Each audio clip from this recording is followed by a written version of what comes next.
रसिया और यूक्रेन के बीच तनाव बढ़ता जा रहा है। रसिया ने 1 लाख सैनिक यूक्रेन की बॉर्डर पर खड़ा कर दिए। हालात इतना खराब हो गया है कि दोनों की वजह से वर्ल्ड वॉर 3 भी हो सकता है। क्या चाहता है रसिया? क्या है इन दोनों के बीच विवाद? अमेरिका का इसमें क्या हाथ है? आज की वीडियो में हम इसी टॉपिक पे बात करेंगे।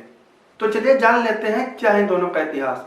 सन 1945 वर्ल्ड वॉर 2 के बाद यूएसएसआर और अमेरिका के बीच कोल्ड वॉर शुरू हुआ। ये कोल्ड वॉर बिना किसी हथियार के लड़ा गया था। इसमें न्यूज़पेपर और मीडिया का इस्तेमाल किया गया था।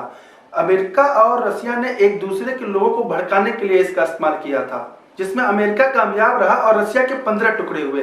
एक टुकड़ा यूक्रेन बना और जो सबसे बड़ा वाला टुकड़ा था वो रसिया बना। रसिया से अलग होने के बाद यूक्रेन का झुकाव यूरोप की तरफ हो गया। यूरोप अब यूक्रेन के संसाधनों का इस्तेमाल करने लगा, जैसे कि तेल और गैस। ये बात रसिया को पसंद नहीं आई और रसिया ने यूक्रेन के पार्ट क्रीमिया को जबरन हथिया लिया। ये बात थी 2014 की। यहां से शुरुआत हुआ यूक्रेन और रसिया का विवाद।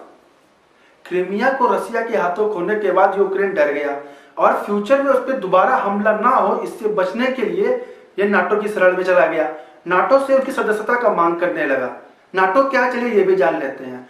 1949 में अमेरिका द्वारा बनाया गया एक ऑर्गेनाइजेशन है जिसका मेन उद्देश्य यह था कि जिस कंट्रीज को वर्ल्ड वॉर 2 के टाइम आर्थिक नुकसान पहुंचा था उसकी आर्थिक मदद होगी, और नाटो में जितनी कंट्रीज हैं उन पे अगर कोई बाहरी कंट्री हमला करती है तो ये सारे कंट्रीज मिलके उससे लड़ेंगे।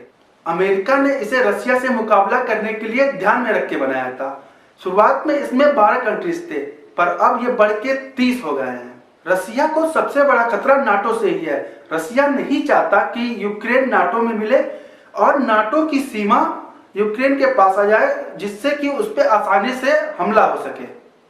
रसिया नाटो से रिटन में लिखा चाहता है कि वह यूक्रेन को अपने में नहीं मिलाएगा, पर नाटो जो है वो सिर्फ और सिर्फ रसिया को सांत्वना दे रहा है, रिटन में कुछ नहीं दे रहा, जिसकी वजह से रसिया अपने सैनिक बल को वहां से हटा नहीं रहा है। रसिया रिटन में ही लेने के लिए अड़ा है।